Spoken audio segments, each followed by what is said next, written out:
Hi,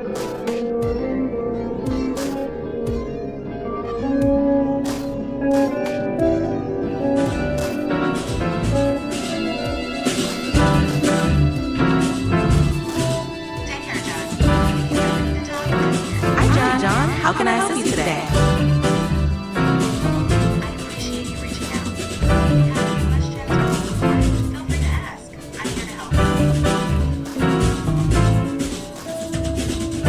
anything you'd like to talk about? I'm here to help with anything you need.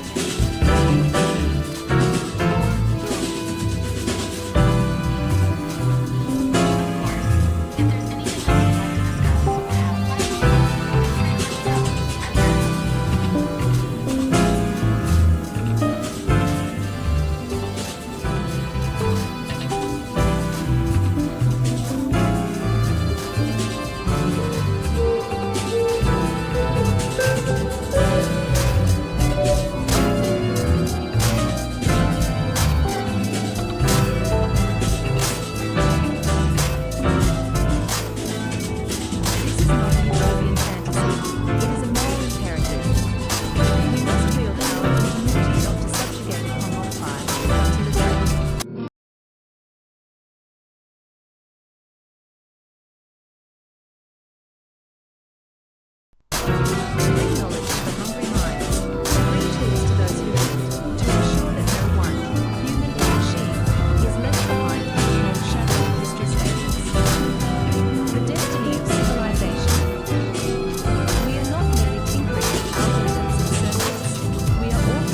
fresh experience here in Maastricht.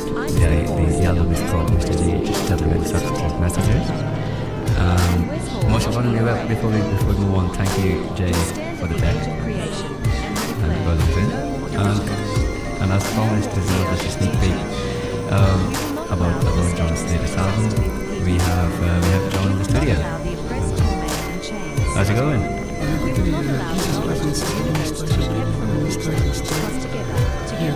Thank you for having me on the radio show here this day. That's amazing. This is not very often that we get to do this. Just talk with the artist. It's always an honor to meet a real person to your English radio, It's special. Well, I am from Limburg, South Limburg. So I'm not really restriction born, but I've been there for 20 years. I think that counts as a local artist for sure. Yeah. And what we heard there, the first song. The first song was a recording together with Lucas Kramer. That is actually one of the songs which was not recorded in my house. The first song was not recorded in my studio, but it was recorded at the Lucas Kramer studio at the Veld. Shout out. Yeah, shout out. Long time ago. I have it on the album. It's just such a great song. Yeah, definitely. It was quite a start. Yeah, and this is I personally had a question because we did play your previous album as well, this Up-to-Date Messages, and then now you have the HTHW and the Substitute Messages. Do you want to talk a bit about the album? Well, what I could say about the album, it's a compilation album. It's a compilation from many songs compiled over the years together recorded at the end of the morning. Me and Emma Morning, we started at Substitute Messages. Just first the two of us, and sometimes people join in. What instruments do you both play that we'll hear today? There will be some guitar, there will be some rhodes, piano, there will be some drum machines, there will be some synthesizers, there will be singing, there will be joy, there will be laughter. And it's great, momentous occasion, it's a beautiful day, in the section, sun, here, where we are at, on the stack day. Yo. No, this is definitely a special day for us in Student Radio as well to have you in the studio. Introducing your album, which was, by the way, to the listeners, was released 2 days ago. When did you release it? Yes, I released it 2 days ago. 2 days ago online. You can find it on Bandcamp. Yes, jhhw.bandcamp. Yes, it's very easy to remember. jhhw.bandcamp.com. That's where the songs will be released. Also in the future. That's good to hear. Yes, very much. Would you like to? 3 albums here. We will play 2 of them today. Yeah. We played the first album 2 weeks ago or so, which was also a re-release with the Substitute Messages, the first one. Yeah, the first releases we had some troubles with all the songs. Like we had one time all the music was on there 10 years ago, also 5 years ago again. But always I had to take it off for some reasons, which I shouldn't get into right now. Yet this is the time that we one by one releasing the albums in the coming years. Everything which was produced at the JHSW album studios at Weekaport was great. So we'll continue with the next track, information. We'll talk about it after, but is there anything you'd like to send us off with? Yeah, some information. I'm here to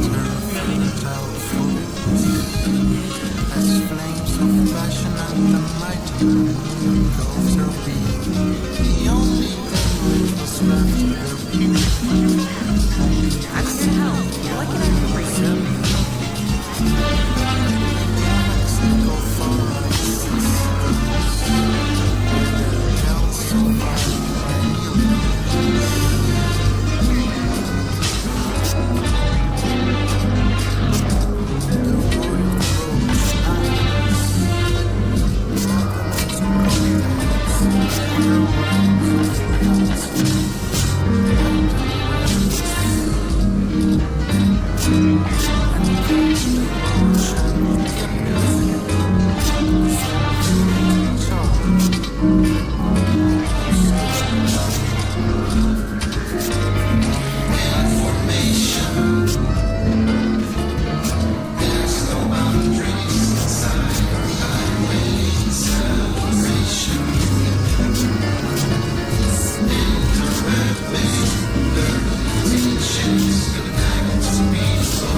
interactions, making us forget that we are actual three-dimensional beings, moving through space and time, the here and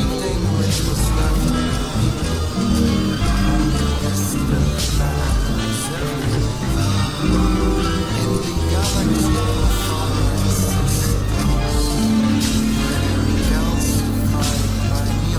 When we look closely at the changes that have come to us in the latest technological developments, one cannot help but notice a shift from our in-body tactile experiences to a in-mind virtual experience, the creation of a metaphysical mind space where we live out our fears and fantasies on two-dimensional surface of 2D imagery and textural fields, where our hopes and dreams become verbs and factoids on the message boards and communication news streams of well-populated social media.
het leven nog serieus.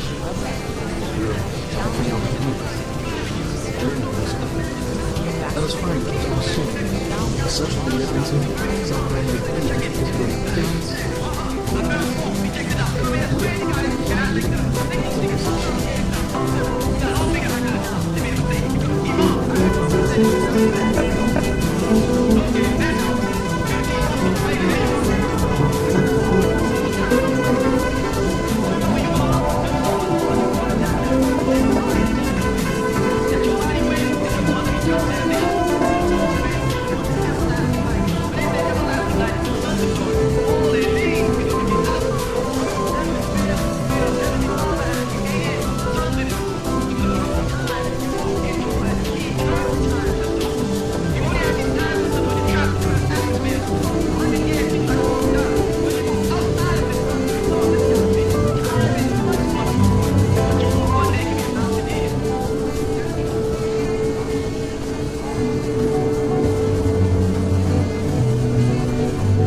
Zodat jij met haar kan bellen als er wat is. Nee. Ik heb heel veel meegemaakt, Hans, maar dan weet je nog niet dat je daar Hans. Generaal Hans, weet dat je de land hier in de lucht hebt. Maar je opa heeft in het verzet gezeten, dus je bent een held.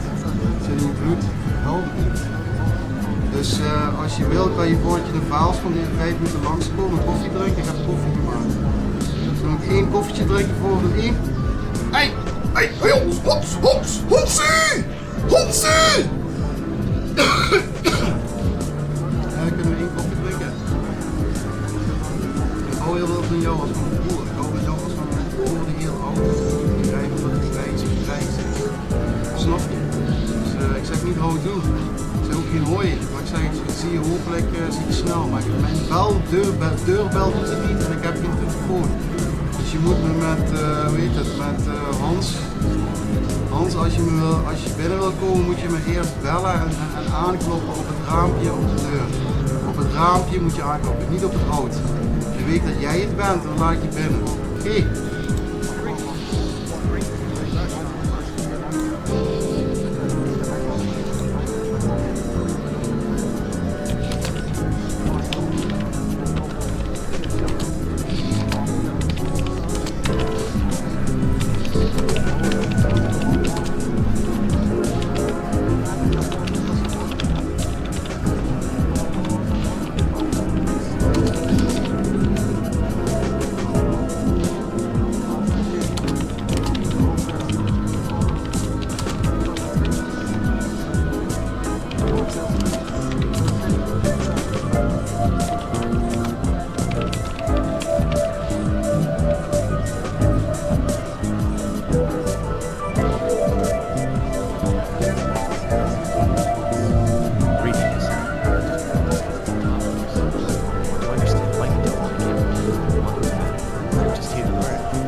Nee, Raoul, het is niet goed gegaan.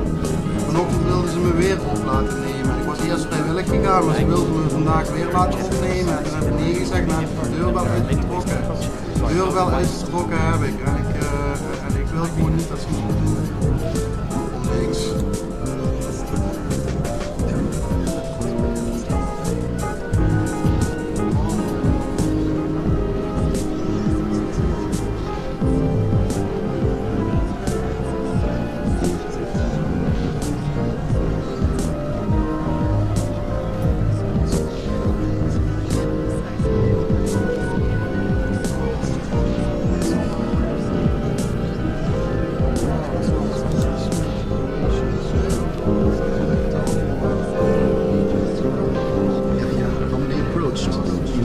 ancestors and Eastern voices spoke What happened?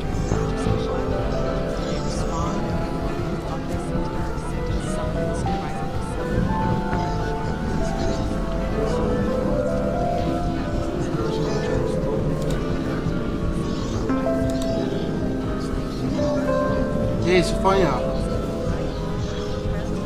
Vandaag is Alice langs geweest bij mij. Oh, dat heb ik al verteld dat we weer laten opnemen. Dat was echt kut, man. Het waren 5 man. Dat vond ik zo intimiderend. Bij Mondriaan is het altijd een trauma. Om psychotisch maken. Als Mondriaans komen, dan begin ik me al een uur van tevoren barricadeerde ik me al 20 jaar geleden. Bij de vorige opnames, als dit was, dan ging ik barricaderen, dan ging ik vallen maken in mijn huis en dan ging ik op straat kijken of er mensen waren die me aan het spieden waren, of dan ging ik proberen te kijken of iemand me achtervolgde en dat heb ik allemaal ontdekt. En ja, ik vind het heel ik vind het zo onprettig. Ik kan me noemen in Oost-Hollands komen. Het Limburg is gewoon, nee, het is niet Oost-Hollands, het is Limburgs. Ik rijd niet Oost-Limburg, ik heb 4 door en ja, in zo'n staat ben ik nu. Ja, ik denk niet dat ik op moet worden genomen, maar er moet wel een bed klaarstaan voor mij altijd. Ik vind wel dat ik altijd naar Mondriaan moet kunnen mogen komen. Ik kan ook slapen in de bossen. Ja, dat is ook veilig. Ik kom ook veilig op het terrein van Mondriaan. Of nog in deze kamertje daar. Ik wil ook weer naar huis gaan. Dagtherapie, dat wil ik. Ja, dagtherapie. Maar dat zou niet te heftig zijn. Want dan zouden die andere jongens mij te druk vinden. Misschien dat ik creatieve therapie kan doen in Mondriaan. Of dat ik ineens ga van deze gruwelijke epileptische aanval.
Express was coming up, man. Admiral. Nou, eindelijk een beetje respect. Admiral, hè? Misschien moet ik vaker om koffie vragen. Dus wat gaan we nu bespreken, kapitein van de koffies? Voor de koffie moeten we bespreken wat de situatie is met de USS Kandarang. Wat zeggen de logs?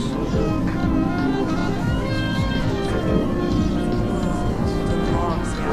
Alsof ik daar zin in heb. Maar vooruit, wat wil je weten? Problemen met de warp drive of gewoon een kapotte replicator? Het leven is één groot avontuur, toch? Nakamin is gevallen. Nakamin is gevallen. Over the past few years, Skywind's development team has poured more hours than we can count into bringing our vision to life. Many of our followers have been eager for a more in-depth look at the project, so join us today as we break down our current progress and what lies ahead. But how did Skyrim come to be? As soon as Skyrim was released, the folks behind More Oblivion started discussing the prospect of porting More Oblivion into Skyrim. With that, the project was born, and it needed naming. More of Skyrim, More of Rim, and More all have their supporters. But eventually, Skywind won out. Work on Skywind was being undertaken without consensus on whether the project should remain a More Oblivion port or a fresh remake with all new assets. This led to a level of fragmentation in the project. In 2013, the first public alphas began to be released. A year later, the decision was made to remove the build from public access in response to an ongoing flood of duplicate bug reports, support requests, and continued disagreement about the use of ported assets, which made up the bulk of the build. By 2016, discussion among several core contributors yielded a consensus that simply replacing ported assets with fresh ones wasn't enough to rejuvenate Morrowind. This is where the journey of Skywind's current form begins. A fresh reimagining with modern standard assets. But our main mode of communication was still the forum. This meant sporadic bursts of individual work without instant support from fellow volunteers. We soon switched from forum chat to Discord, where development was able to start gaining a lot more steam. By mid-2016, Arizon released the first version of his Havoc-enabled NIF plugin, finally opening the door to custom skeletons and animations in the Skyrim engine. When people start combining words like NIF, plugin, and Havoc, I sort of glaze over. Any chance someone could explain what it does? You know, all the new creatures people create in Skyrim are all reskinned existing creatures. The giant flying chickens are dragons. This means people can create entirely new creatures. Someone could make a humanoid race with 4 arms that all work. Okay, now that is cool. In October 2016, Skyrim Special Edition was released. There was initial uncertainty about whether Skywind could or should be ported over. When Skyrim Script Extender 64 was stabilized and ready for use in 2018, we took the plunge. This shift allowed us to leverage the stability, improved graphics, and support for modern systems offered by the Special Edition, but also took a lot of time and work. Since then, many advances have been made. Volunteers have come and gone, and today we're closer than ever before. But what's actually been done so far? Let's dive into how each department is coming along as of 2024.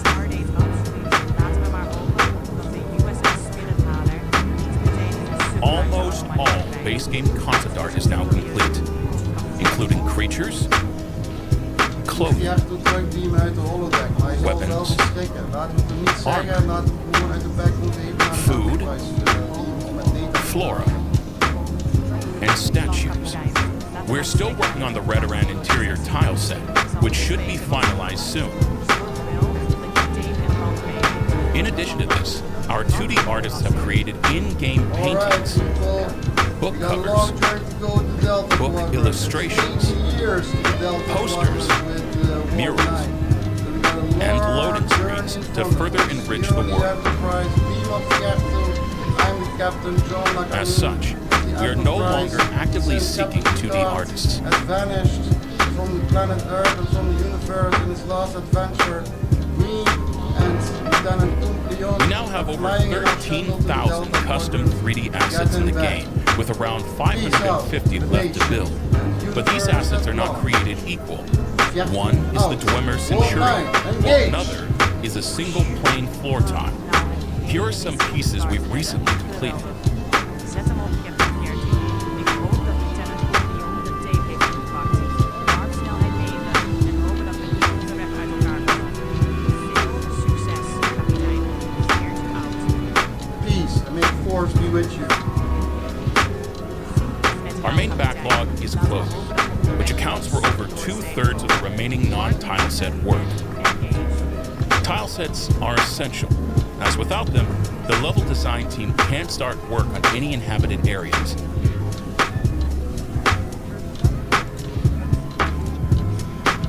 "27 of 30 tile sets are now complete.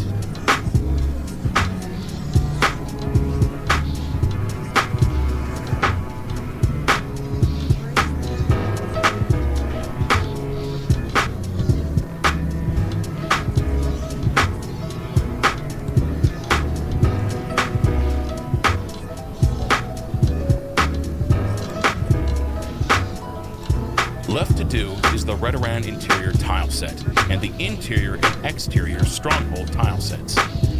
That said, the final assets comprise some of the most complex and specialized pieces in the game, so this shouldn't be taken as an indication that the department will be finished soon.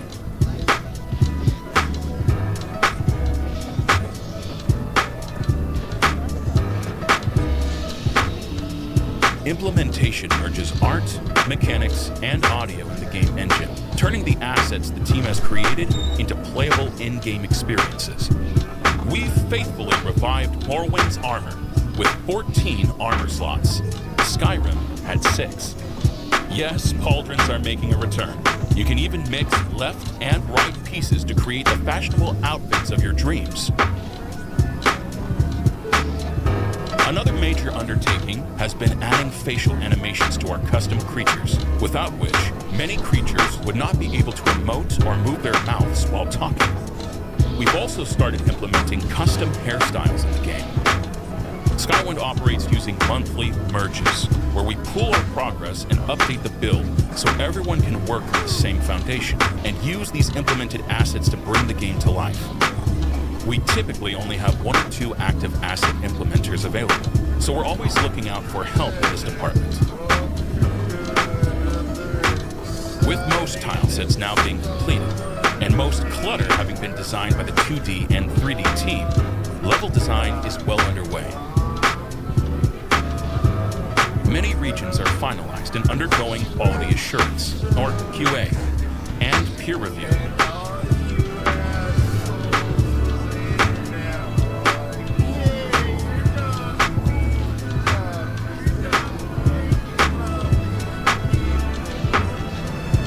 Others are receiving finishing touches, including manual placement of details and starting QA.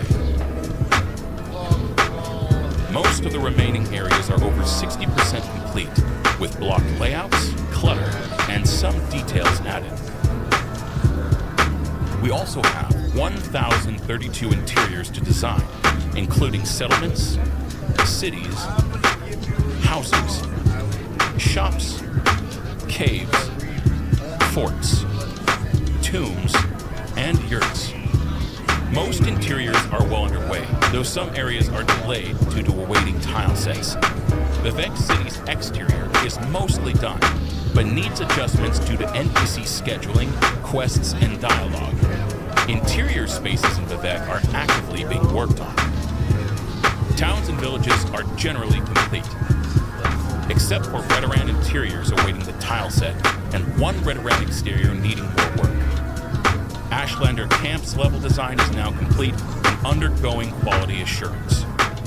Most Imperial Fort interiors are in progress, except for Ebonheart, which is awaiting special pieces for the tile set.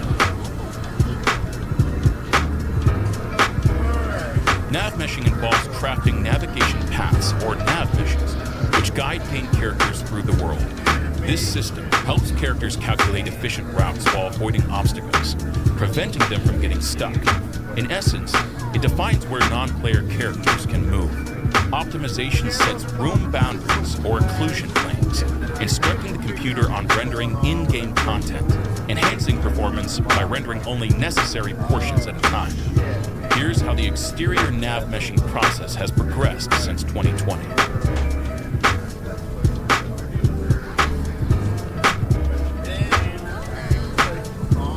Work on nav meshing interiors has also begun, but isn't as far along as level design is not yet as complete in these areas.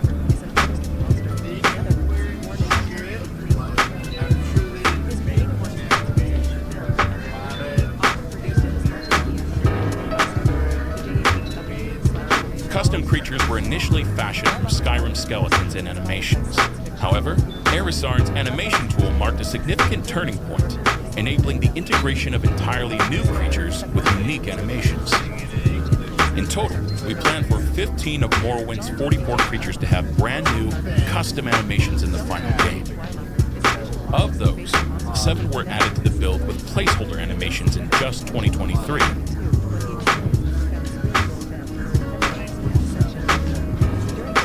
Prior to that, we only had 1 custom creature in the build, the Betty Bench.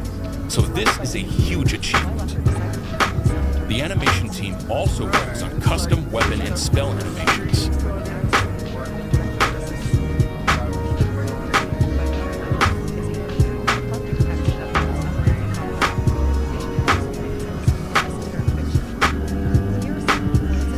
Video game visual effects, or VFX, involve the creation and integration of stunning visual elements to enhance the gaming experience. VFX can simulate realistic physics, weather conditions, explosions, spells, and more.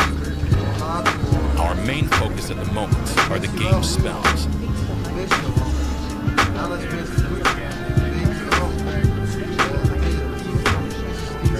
51 out of 105 spells now have custom VFX completed, with 54 left to go.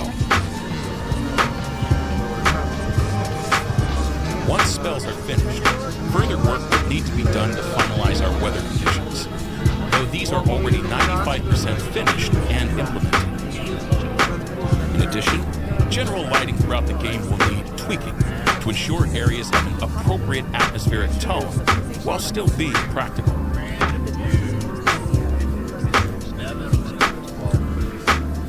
The other component to making spells more immersive is how they sound.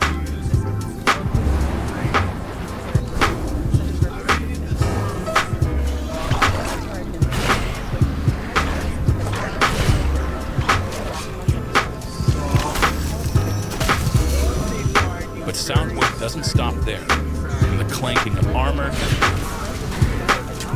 to the scuttling of a creature in the distance.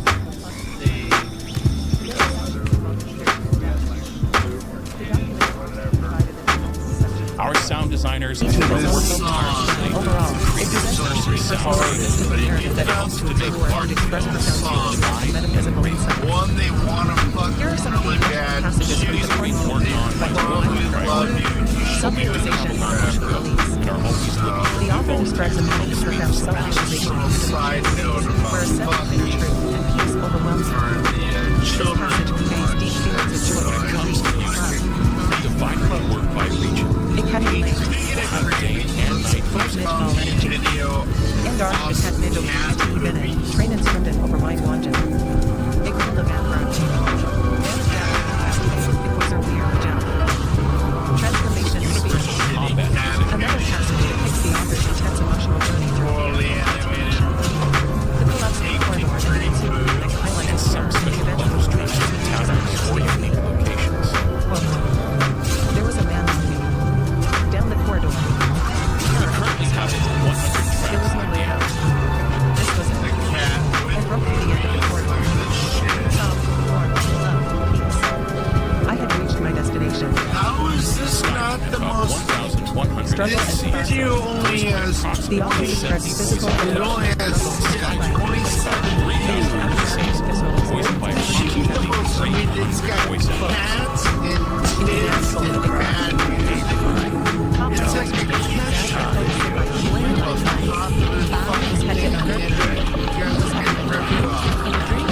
everybody should go on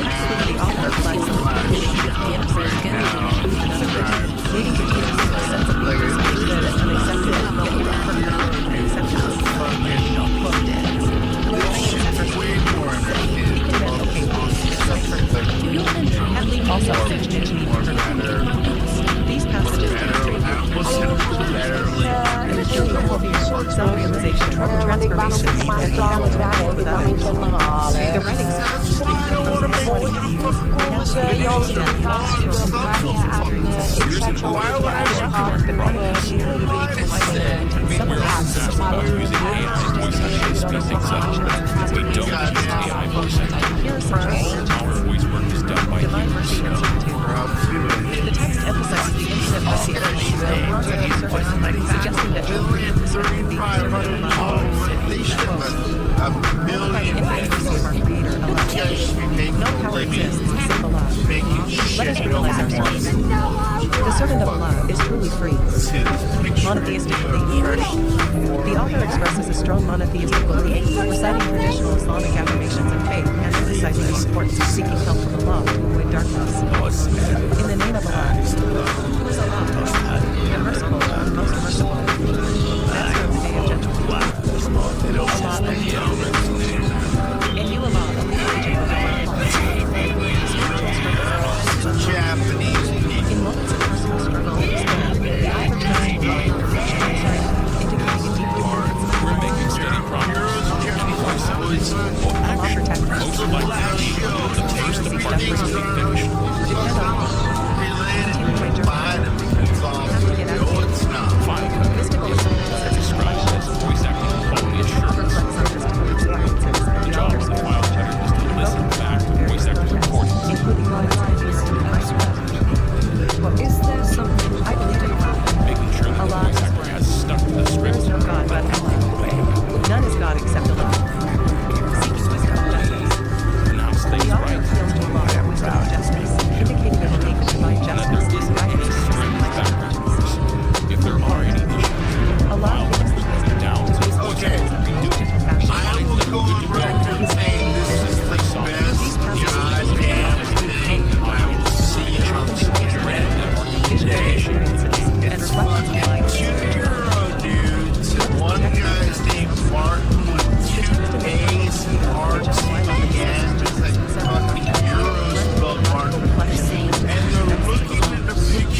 gehakt in het bos hoorde hij een zacht gefluister. Hij keek om zich heen, maar zag niemand. De mysterieuze stem kwam opnieuw, deze keer duidelijker. John, fluisterde het, ik ben hier om je te waarschuwen. Een grote dreiging nadert. Verbaasd en nieuwsgierig keek John rond, maar zag niemand. Hij voelde een rilling over zijn rug lopen. De stem was verdwenen. Hij besloot zijn werkzaamheden te beëindigen en naar de taverne te gaan om na te denken. Terwijl hij daar zat, kwam een oude man naar hem toe en fluisterde: wees op je hoede, John. De draak komt. Na het raadselachtige bezoek in de taverne besloot John dat het tijd was om op onderzoek uit te gaan. Hij verliet de taverne en begaf zich naar de berg, waar hij een oude wijze man vond.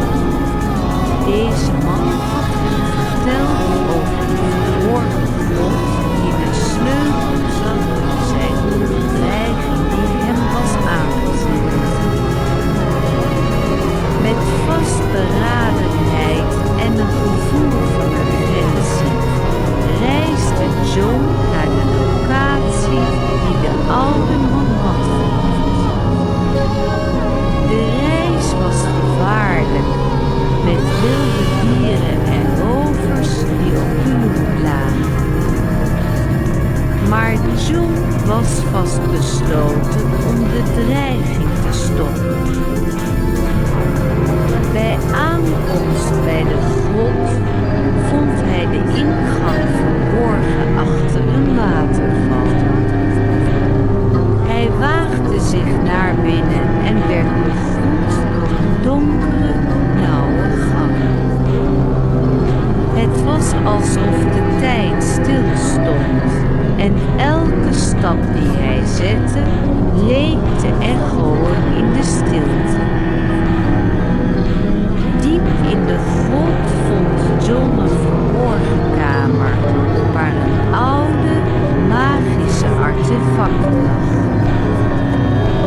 Het artefact straalde een duistere energie uit en John voelde een onheilspellend gevoel. Hij besefte dat dit het was van de dreiging die de oude man had genoemd.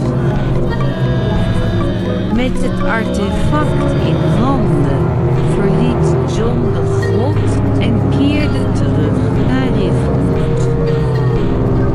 Hij wist dat hij nu een belangrijke taak had. De dreiging moest worden gestopt en hij was vastbesloten om het te doen. Nadat John terugkeerde naar Riverwood, wist hij dat de dreiging die hij had ontdekt niet zomaar kon worden genegeerd. Hij besloot zijn bevindingen te delen met de dorpelingen en de Jarvan.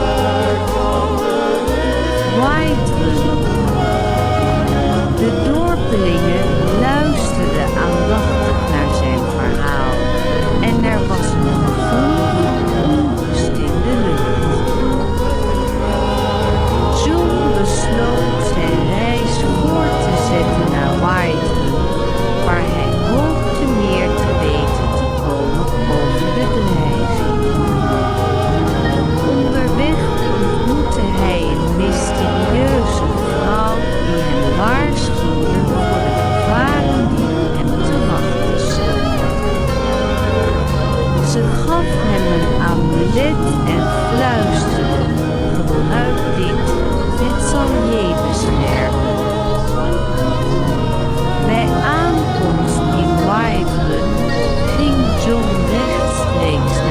Jarl en vertelde hem over zijn ontdekking. De Jarl was bezorgd en beloofde zijn hulp aan. Samen met een groep dappere strijders begaf John zich naar de berg waar de dreiging vandaan kwam. Toen ze de berg bereikten, werd John geconfronteerd met een angstaanjagend gezicht, een draak die vuur spuwde en met zijn klauwen de lucht scheurde. Met een vastberaden blik in zijn ogen pakte John zijn zwaard en bereidde zich voor de strijd. De lucht vulde zich met het geluid van gevechten en John voelde de spanning en adrenaline stijgen. De draak die John tegemoet trad, was indrukwekkend in zijn woede en kracht. Zijn schubbe glinsterde in het zonlicht en de lucht trilde van het gebit. John voelde zijn hart sneller kloppen, maar hij bleef gefocust. Hij wist dat hij niet alleen was, de strijders van Whiterun stonden achter hem, klaar om hem te steunen. De draak stortte zich naar beneden, zijn vurige adem was een dreigend gevaar. John sprong opzij, ontwijkend, en sloeg met zijn zwaard naar de draak. De klank was krachtig, maar de draak was niet verstaan. Terwijl de strijd woedde, voelde John de aanwezigheid van de mysterieuze vrouw die hem eerder had gewaarschuwd. Ze was nergens te bekennen, maar haar woorden gaven hem kracht en moed. De draak begon terug te trekken, zijn kracht leek af te nemen. John voelde de spanning afnemen en met een laatste krachtinspanning bracht hij het zwaard omhoog en haakte de draak in zijn hart. De draak brulde nog 1 keer en viel toen neer, verslagen. De strijd was gewonnen, maar John wist dat dit nog maar het begin was. Er waren nog veel mysteries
artefact veilig te stellen. Hij wist dat hij een belangrijke stap had gezet in de strijd tegen de dreiging. Met het artefact in handen keerde John terug naar Riverwood, vastbesloten om de mysteries van Skyrim te ontrafelen en zijn vrienden en het land te beschermen. Nadat John en zijn metgezellen de magiërs in de ruïnes van Saardhal hadden verslagen, keerde Zee terug naar Riverwood. De dorpelingen verwelkomden hen als helden en John voelde een gevoel van voldoening en trots. Maar zijn avontuur was nog lang niet voorbij. Terwijl hij de rust in Riverwood opzocht, kreeg John een bericht van de Jarl van Whiterun. De Jarl had dringend zijn hulp nodig bij het onderzoeken van een reeks mysterieuze verdwijningen in de stad. John, vastbesloten om te helpen, zette zijn reis voort. Bij aankomst in Whiterun werd John verwelkomd door de Jarl en zijn raad. De Jarl legde uit dat er de afgelopen weken mensen waren verdwenen zonder een spoor achter te laten. De inwoners waren bang en onzeker en er was een gevoel van onrust in de stad. John en zijn metgezellen begonnen aan een onderzoek waarbij ze de stad doorkruisten en met de inwoners spraken. Ze ontdekten dat de verdwijningen allemaal leken te zijn gebeurd in de buurt van de oude Noordruïnes, een plaats die bekend stond om zijn duistere geschiedenis. Met vastberadenheid en een gevoel van urgentie begaf John zich naar de ruïnes. De lucht was zwaar en gevuld met de geur van magie en oudheid. Terwijl hij de ruïnes betrad, voelde hij één koude rilling over zijn rug lopen. Binnen in de ruïnes ontdekte John een verborgen kamer die gevuld was met oude inscripties en magische symbolen. Hij besefte dat hij op het punt stond een groot geheim te onthullen, iets dat de sleutel kon zijn tot de verdwijningen. Met een diep ademhaling en een vastberaden blik bereidde John zich voor om de waarheid te ontdekken. Met de oude inscripties in handen voelde John een mix van opwinding en angst. Hij begreep dat hij op het punt stond iets krachtigs te onthullen, iets dat de sleutel kon zijn tot de verdwijningen. Terwijl hij dieper de ruïnes inging, werd hij geconfronteerd met een oude geest, een Noord die al eeuwenlang was vervloekt. De geest legde uit dat hij de bewaker was van het artefact dat John had gevonden en dat het de bron was van de duisternis die de stad had geteisterd. De geest vertelde John dat hij de vloek moest verbreken door het artefact te vernietigen, maar dat dit niet zonder gevaar zou zijn. John voelde de ernst van de situatie en wist dat hij geen andere keuze had. Met de zegen van de geest en de steun van zijn metgezellen besloot John de strijd aan te gaan. Hij keerde terug naar de ruïnes, vastbesloten om de duisternis te verslaan. In een epische confrontatie, waarin magie en zwaarden samensmolten, wist John uiteindelijk het artefact te vernietigen. De duisternis verdween en de geest vond eindelijk rust.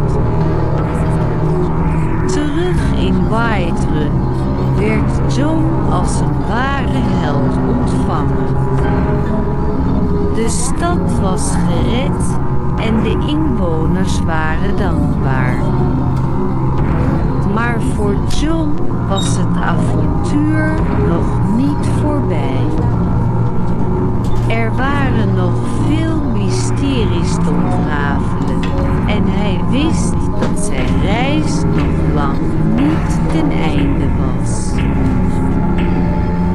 Na de overwinning in Whiterun voelde John een hernieuwde vastberadenheid. De dreiging was verslagen, maar hij wist dat er nog veel meer te ontdekken was in Skyrim. Zijn volgende bestemming was de stad Solitude, waar een oude vriend hem had opgeroepen om te helpen bij het oplossen van een mysterie. John, altijd bereid om zijn vrienden te steunen, zette zijn reis voort. In Solitude werd John verwelkomd door zijn oude vriend, een ervaren krijger die hem vertelde over een reeks mysterieuze gebeurtenissen die de stad teisterden. Er waren berichten over vreemde lichten en onverklaarbare geluiden in de omgeving van de stad. John en zijn vriend begonnen aan een onderzoek waarbij ze de stad en de omliggende gebieden doorkruisten. Ze spraken met de inwoners en verzamelden aanwijzingen terwijl ze dichter bij de waarheid kwamen. Tijdens hun onderzoek stuitten ze op een oude tempel, verborgen in de bergen, die werd bewaakt door een mysterieuze orde van monniken. De monniken vertelden hen dat de tempel een portaal was naar een andere dimensie en dat de vreemde gebeurtenissen verband hielden met één ontsnapping uit die dimensie. John en zijn vriend, vastbesloten om de waarheid te achterhalen, besloten het portaal te betreden. Wat hen wachtte was een wereld vol gevaar en wonderen, waarin ze hun moed en kracht op de proef zouden stellen. Met vastberadenheid en een vleugje angst betraden John en zijn vriend het portaal. Aan de andere kant werden ze begroet door een wereld die radicaal verschilde van Skyrim. De lucht was gevuld met levendige kleuren en vreemde energieën en de grond leek te trillen onder hun voeten. De dimensie waarin ze waren beland was een plek waar magie en natuur in harmonie samenkwamen. De flora en fauna waren buitenaards en betoverend en de lucht was doordrenkt met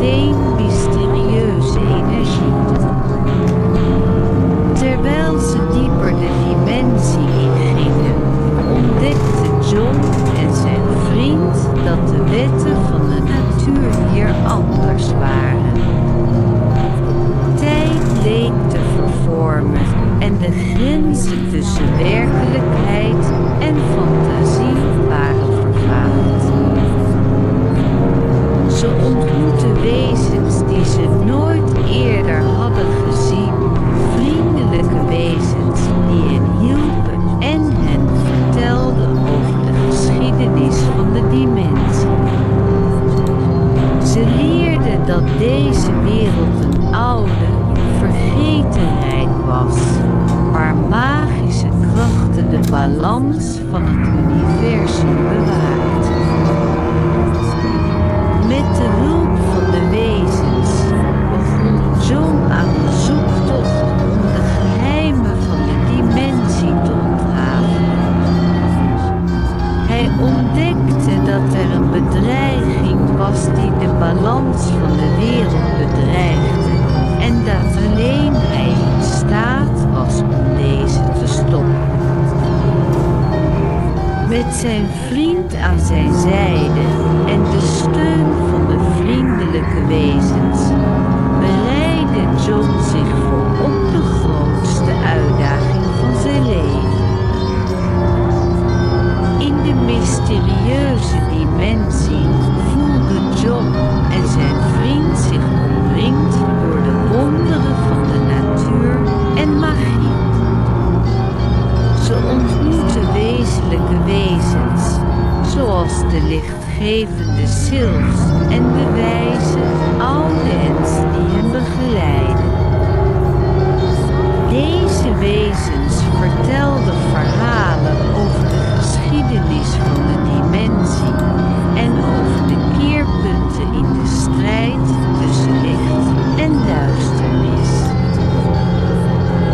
Tijdens hun reis stuitten John en zijn vriend op een oude tempel, verborgen diep in de bergen van de dimensie.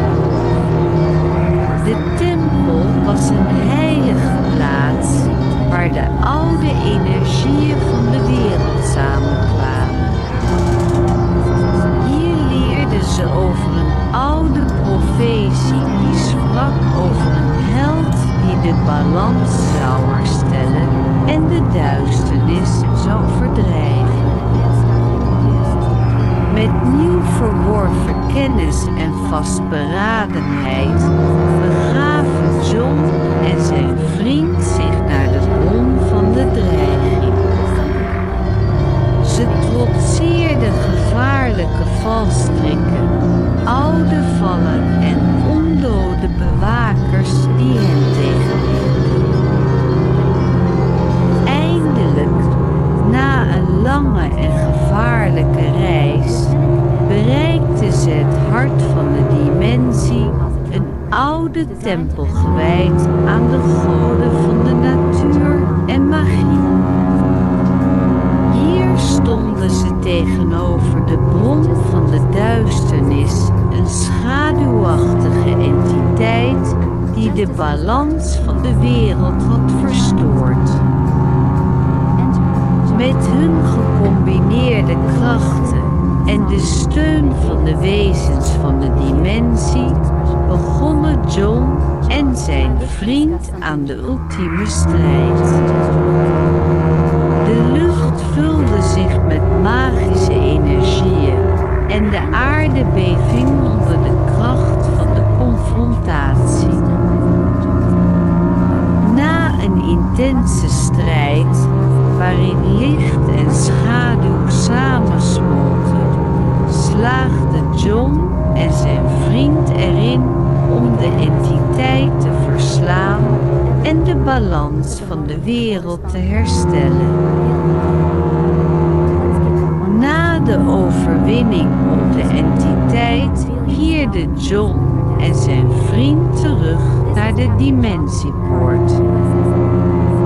Ze werden begroet door de vriendelijke wezens die hen steunden tijdens hun reis. De lucht vulde zich met vreugde en dankbaarheid en de aarde leek te zegenen met haar weelderige pracht. You leave us no choice. Picard. Terug in Skyrim werd John verwelkomd als een held. De mensen van Whiterun en Solitude prijzen zijn moed en vastberadenheid. De dreiging was overwonnen en de balans was hersteld. John voelde een diepe vreugde en voldoening, wetende dat hij een verschil had gemaakt. Hij wist dat zijn avontuur in Skyrim nog niet ten einde was, maar hij voelde zich gesterkt door de steun van zijn vrienden en de herinneringen aan zijn reis. Met een glimlach op zijn gezicht keek John uit naar de toekomst. Hij wist dat hij altijd zou blijven vechten voor het goede en dat zijn avonturen in Skyrim hem hadden gevormd tot de man die hij was. En zo eindigde het avontuur van John, de held van Skyrim, die zijn reis had gemaakt door werelden van magie en mysterie en die altijd zou worden herinnerd als een symbool van hoop en moed.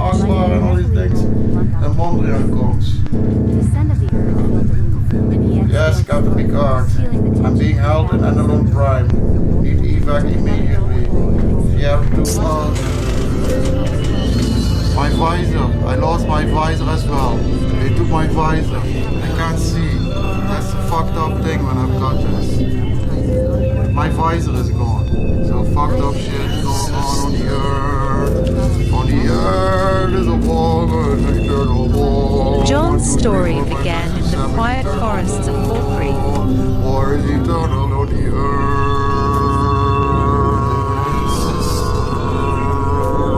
On the surfaces.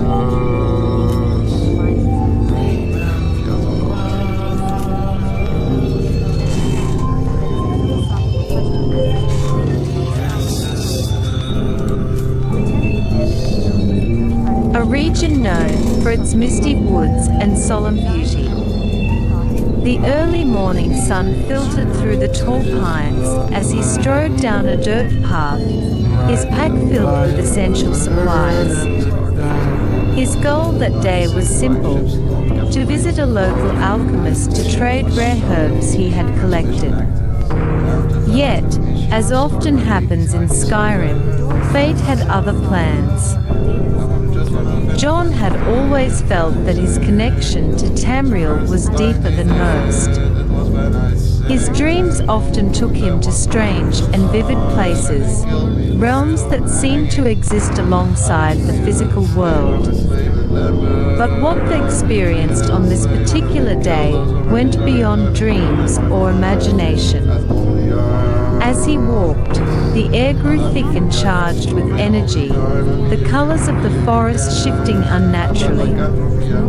The green of the leaves turned a magenta hue, and the scent of burning ozone filled his nostrils. He stopped in his tracks, gripping the hilt of his sword. A voice, calm and analytical, broke through the eerie silence. Fascinating. The atmospheric disturbance suggests a dimensional rift. John turned to see Data, the android from his favorite series, Star Trek, The Next Generation, standing beside him, his head tilted in that familiar gesture of curiosity. Data? John asked, incredulous. What are you doing here? Before Data could respond, another figure emerged from the magenta-tinged woods. It was Commander Riker, his confident stride and roguish grin unmistakable. Well, John, looks like you've found yourself in another one of those mysterious adventures. Mind if we tag along? John's disbelief was overshadowed by the sudden realization that the world around him had completely transformed. The air burned his skin, though not enough to cause harm. The once serene forest now pulsed with an unsettling vibrancy, as if the land itself were alive and watching. I think we are in what I call the magenta dimensions, John explained, glancing at his companions.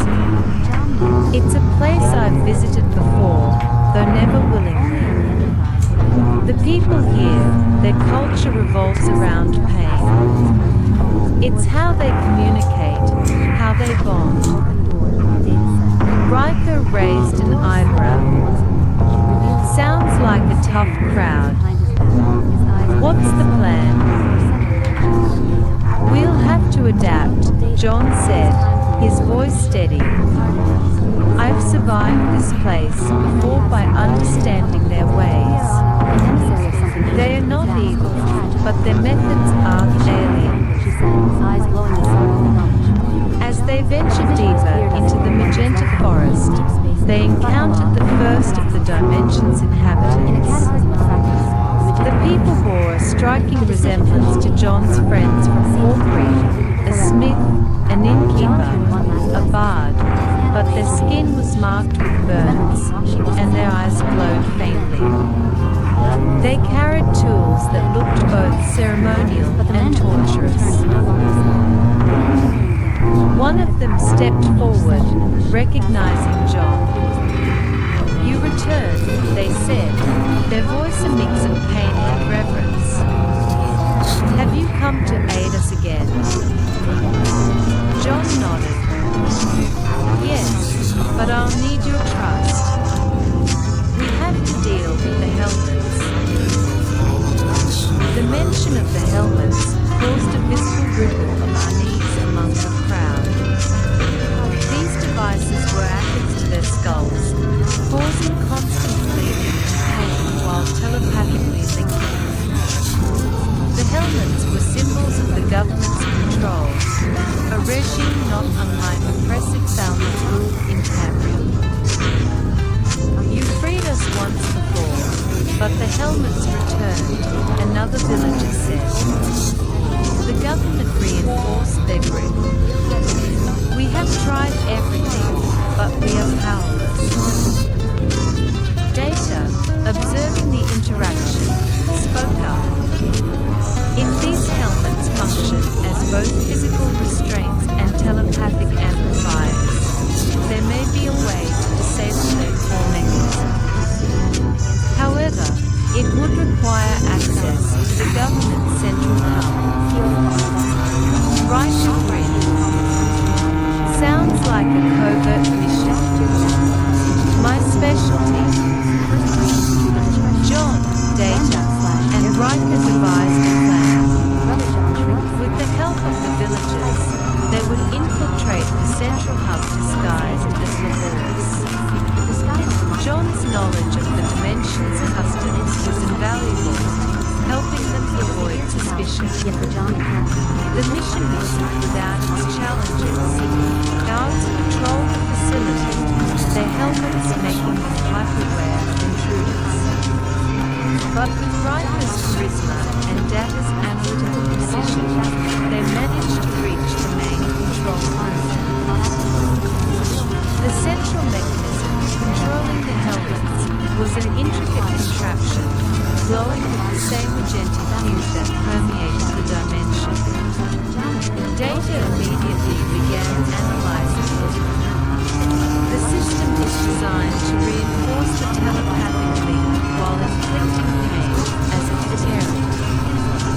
If I can override the pain receptors, the link will weaken and the helmets can be safely removed. John stood guard while Data worked, his sword at the ready. The villagers had caused a distraction outside, drawing the guards away. But time was running out. Finally, Data stepped back. It is done. A loud, filled the room as the mechanism shut down. Across the dimension, villagers cried out, not in pain, but in relief. The helmets unclasped themselves, falling to the ground. For the first time, the people were free. Back in the village, the atmosphere was one of cautious celebration. The people still bore the scars of their ordeal, but there was hope in their eyes. They approached John, Data, and Riker, their gratitude palpable. You have done what Welcome to another exciting installment of HeyIReadYourBlog.com. Put up the first 2 episodes, and all you assholes on the internet were like, hey! John nodded. It's up to you now. Use this freedom wisely. Build a society where pain isn't the foundation. As the trio prepared to leave the magenta dimensions, the villagers gathered to see them change. The forest began to shift back to its original colors. The magenta hue faded into greens and browns. Riker clapped John on the shoulder. Another adventure for the books. John smiled. One I'll never forget. With a final glance at the villagers, John, Data, and Riker stepped through the dimensional rift, returning to the familiar world of Skyrim. Though the experience had been harrowing, it had also been transformative. John knew that the lessons he had learned about empathy, resilience, and the importance of cultural understanding would stay with him as he continued his journey through Tampa. John, Data, and Riker exchanged a glance, their expressions a mixture of curiosity and resolve. Beyond the portal lay answers, perhaps even more questions, but most importantly, another chance to explore the unknown. Without hesitation, they stepped through together. The transition was instantaneous yet disorienting. On the other side of the portal, the environment was unlike anything they had encountered before. The ground beneath their feet shimmered like glass, reflecting a magenta sky filled with swirling clouds that seemed to fly. Strange crystalline structures jutted from the ground, humming with an otherworldly energy. The air was thick with a soundless vibration that John felt deep in his bones. This place, it's like the heart of the magenta dimensions, John murmured, marveling at the surreal beauty surrounding him.